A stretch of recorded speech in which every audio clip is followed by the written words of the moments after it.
ABP 24 news पर अब वक्त हो गया है दिन भर की 10 बड़ी खबरों का। राहुल गांधी ने मोदी सरकार पर निशाना साधते हुए कहा, मोदी सरकार को समझना चाहिए ये लड़ाई कोविड के खिलाफ है, ये लड़ाई कांग्रेस या किसी अन्य राजनीतिक दल के विरुद्ध नहीं है।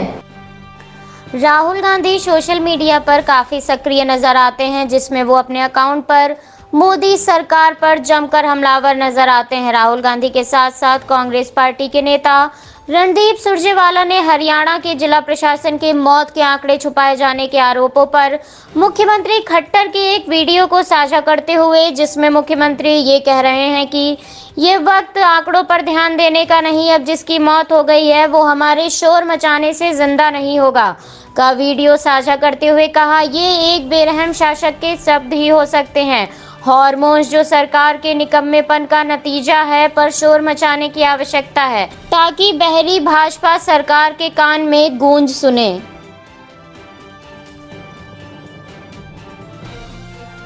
भारत में संक्रमण की दूसरी लहर के प्रकोप को देखते हुए कई लोग मदद का हाथ आगे बढ़ा रहे हैं। ऐसे में एक बुजुर्ग बीड़ी मजदूर ने असमर्थ लोगों की मदद के लिए अपने जीवन भर की कमाई मुख्यमंत्री राहत कोष में 2 लाख रुपए दान किए हैं।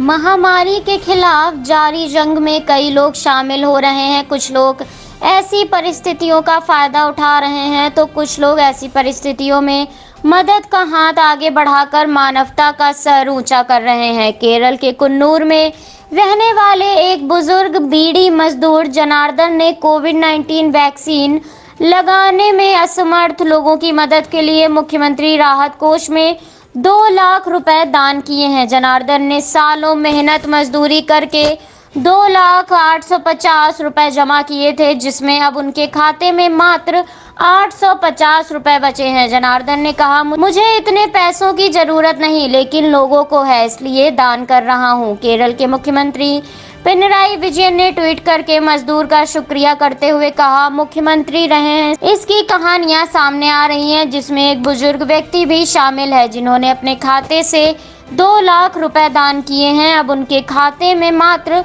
850 रुपए हैं। ये एक दूसरे के लिए प्यार है जो हमें सबसे अलग बनाता है। आप सभी का धन्यवाद। बैंक अधिकारी ने स्वयं जनार्दन और उनके दान की जानकारी सोशल मीडिया पर साझा की। बता दें, जनार्दन कानों से सुन नहीं सकते, ऐसे में बैंक अधिकारियों ने 2 लाख रुपए दान करने की बात पर हैरानी जताते हुए इशारों में पूछा कि क्या सारा पैसा दान करना है? यदि ऐसा है तो आप जीवन भर क्या करेंगे?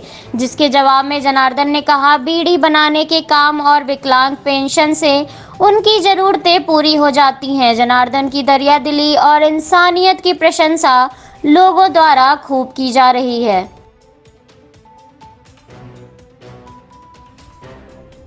संक्रमण के बढ़ रहे प्रकोप के कारण भारत की चिकित्सीय सुविधाएं बिखर गई हैं। ऐसे में नगर निगम की बड़ी लापरवाही सामने आई। गाजियाबाद के हिंडन मोक्ष स्थली शमशान घाट पर सड़क के किनारे बनाए गए अंतिम संस्कार के अस्थायी प्लेटफॉर्म पर अंत्येष्टि के इंतजार में रखे जिला जज के शव को कुत्तों ने नोच डाला। इंसानियत को शर्मसार करने वाली यह घटना नगर निगम की बड़ी लापरवाही का सबूत देती है। प्लेटफॉर्म की कोई फेसिंग नहीं होने के कारण कुत्ते कवर काट कर शव को नोच कर ले गए। इस घटना के बाद परिजनों के साथ अंतिम संस्कार का इंतजार कर रहे लोगों ने विरोध जताते हुए मोक्ष स्थली प्रबंधन से मामले की शिकायत की। गोविंदमपुरम निवासी जिला जज के अर्दली की देर रात संतोष अस्पताल में कोविड-19 संक्रमण के कारण मौत हो गई थी, जिसके बाद हिंडन शमशान घाट पर पहुंचे परिजनों को अंतिम संस्कार के लिए इंतजार करना पड़ा। धूप तेज होने के कारण परिजन शव को प्लेटफॉर्म के पास छोड़कर छांव में बैठ गए। तभी बिना फेसिंग के सड़क किनारे रखे शव पर कुत्ते झपट पड़े। परिजनों के आने से पहले कुत्ते शव का कवर काटकर शव को नोच ले गए, जिसके बाद गुस्साए परिजनों ने जमकर विरोध किया।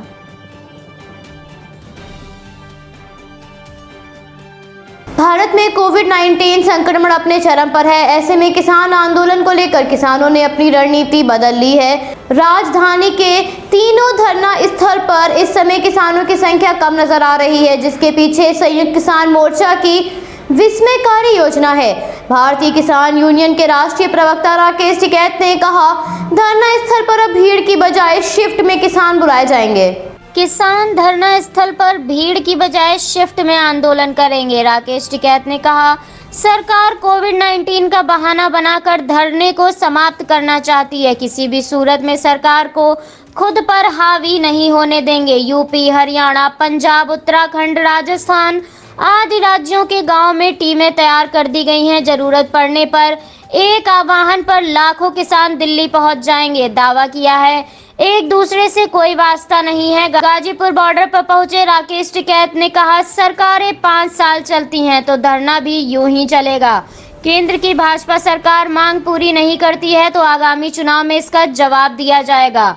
गांव में जाने वाले भाजपा नेताओं को किसान सुतिया देंगे। पिछले दिनों उत्तर प्रदेश और हरियाणा में भाजपा नेताओं का विरोध हो चुका है। राकेश ने आगे कहा, फिलहाल धड़कन है, खेती और गृहस्थी दोनों आ रहे हैं। 10 मई से गेहूं कटाई, गन्ना बुवाई और कटाई समेत अन्य काम खत्म हो जाएंगे, जिसके बाद धरना स्थल पर किसान बुलाए जाएंगे।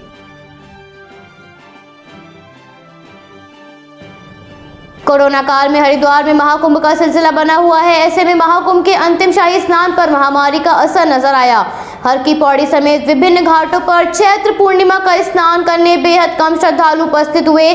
शाही स्नान ब्रह्म मुहूर्त में शुरू हुआ था। स्नान पर आम श्रद्धालुओं को हर की पौड़ी पर स्नान करने के लिए सुबह 9:30 बजे तक का समय दिया गया था। हालांकि घाट पर स्नान करने के लिए श्रद्धालुओं की आवाजाही सुबह से शुरू हो जाती है, लेकिन महामारी के चलते श्रद्धालुओं की संख्या कम रही। चैत्र पूर्णिमा के शाही स्नान के दौरान अखाड़े 50 से 100 संतों को ही शामिल करेंगे। जूना अखाड़े के अध्यक्ष श्री महंत हरिगिरी और अखिल भारतीय अखाड़ा परिषद के महामंत्री श्री महंत रविंद्रपुरी, महानिर्वाणी अखाड़ा के अध्यक्ष श्री महंत रविंद्रपुरी के अनुसार सभी अखाड़ों ने अपने जुलूस में गृहस्थों को शामिल नहीं करने और कोविड-19 की गाइडलाइन का पालन करने का आश्वासन दिया है। आईजी कुंभ के निर्देश के बाद सभी पुलिस कर्मी से फेस शील्ड और डबल मास्क लगाकर ड्यूटी करते हुए नजर आए। डबल मास्क इसलिए क्योंकि नए वेरिएंट के हवा से भी सैलरी के बारे में मामले सामने आए हैं, जिसका और ड्यूटी के दौरान पूरी सावधानी बरती जा रही है।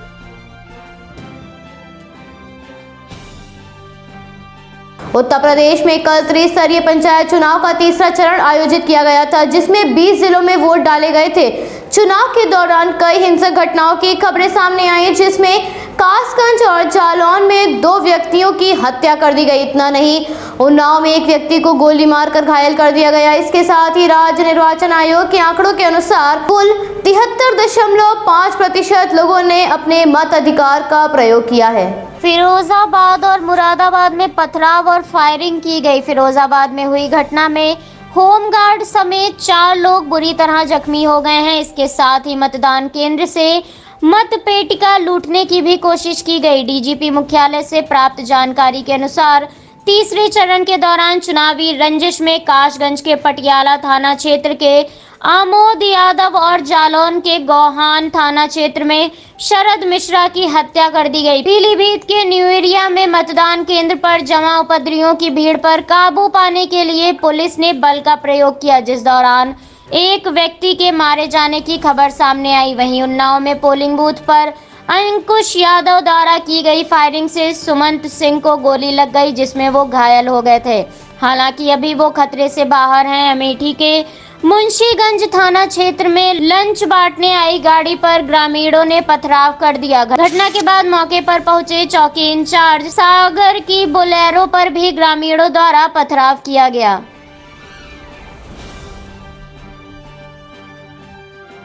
कल का आईपीएल का मुकाबला पंजाब किंग्स और कोलकाता नाइट राइडर्स के बीच खेला गया, जिसमें केकेआर ने पंजाब किंग्स को 5 विकेट से हराकर अपनी हार के सिलसिले को तोड़ा।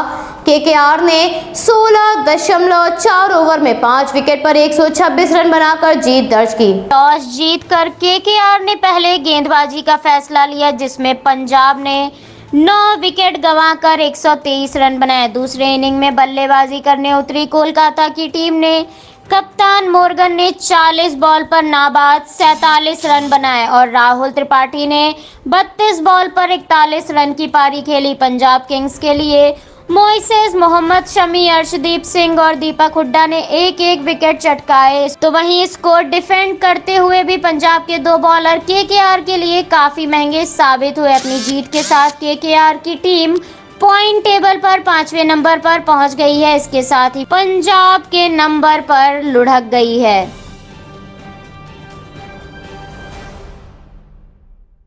कोविड-19 संक्रमण अपने चरम पर है। प्रतिदिन बढ़ रहे मामलों में आज हल्की गिरावट दर्ज की गई है। पिछले 24 घंटों में कोविड-19 के 3,23,144 मामले सामने आए हैं। इसके साथ ही महामारी से अपनी जान गंवाने वाले लोगों की संख्या 2,771 है। संक्रमण का प्रकोप भारत में अपनी चरम पर है। दूसरी लहर के कारण कई लोगों की जान जा रही है। ऐसे में मामूली गिरावट एक बहुत बड़ी राहत बन सकती है। 2,51,827 लोगों के स्वस्थ होने के साथ ही इस महामारी को मात देने वाले लोगों की संख्या लगभग 1,45,56,000 के पार है। इस महामारी से ग्रस्त होने वाले लोगों की संख्या 1,76,36,000 के पार है। इसके साथ ही इस महामारी से अपनी जान गंवाने वाले लोगों की संख्या 1,97,800 के पार चली गई है। इस समय भारत में सक्रिय मामलों की संख्या 28,82,204 है और साथ ही 14,52,71,000 से ज्यादा लोगों को कोविड-19 की वैक्सीन लगाई जा चुकी है।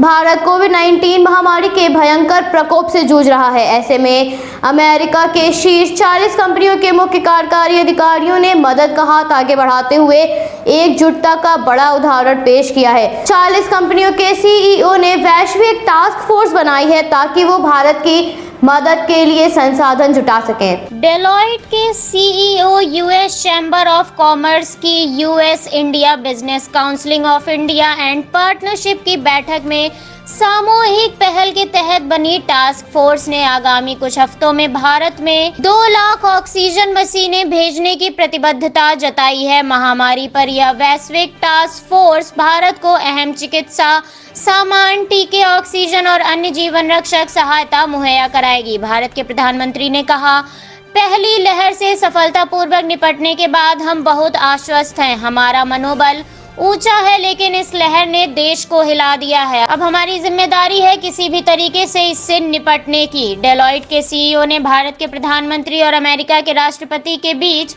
बातचीत और भारत को तथा चिकित्सा आपूर्ति करने की अमेरिका के फैसले का स्वागत करते हुए कहा, दोनों देश स्वाभाविक सहयोगी हैं। इसके साथ ही उन्होंने यह जानकारी भी दी कि डेलॉइट के भारत में करीब 2,000 कर्मचारी भी संक्रमण की चपेट में आ गए हैं।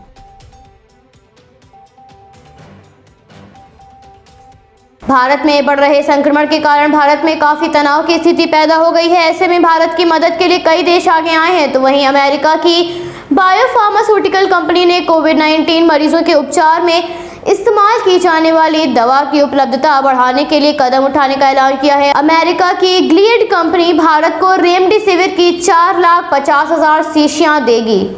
दवा की उपलब्धता के लिए गिलियड साइंसेज की मुख्य वाणिज्यिक अधिकारी जोहाना मर्सियर ने कहा, भारत में कोविड-19 के मामलों में लगातार वृद्धि से लोगों पर काफी बुरा असर पड़ा है और इसने स्वास्थ्य प्रणाली पर अप्रत्याशित दबाव पैदा कर दिया है। कंपनी ने ऐलान करते हुए कहा, वो अपने स्वैच्छिक लाइसेंसिंग भागीदारों को तकनीकी सहायता प्रदान करेगी और नए स्थानीय उत्पादक कंपनियों को जोड़ने तथा रेमडेसिविर का उत्पादन तेजी से बढ़ाने के लिए सक्रिय दवा सामग्री देने का समर्थन करेगी। इसके साथ ही दक्षिण अफ्रीका के स्वास्थ्य मंत्री जेली मखीजे ने कहा, भारत में रोजाना संक्रमण के मामलों में वृद्धि हो रही है, जिस कारण वैसा ही संकट खड़ा हो गया है जैसे दुनिया के दूसरे हिस्सों में पहले देखा जा चुका है। स्थिति का सामना कर रहा ब्रिटेन और यूरोपीय देशों के साथ भी ठीक वैसे ही समस्या थी। हमने देश में बिना किसी टीके के दूसरी लहर का सामना किया है और एहतियाती उपायों, मास्क और सोशल डिस्टेंसिंग के दम पर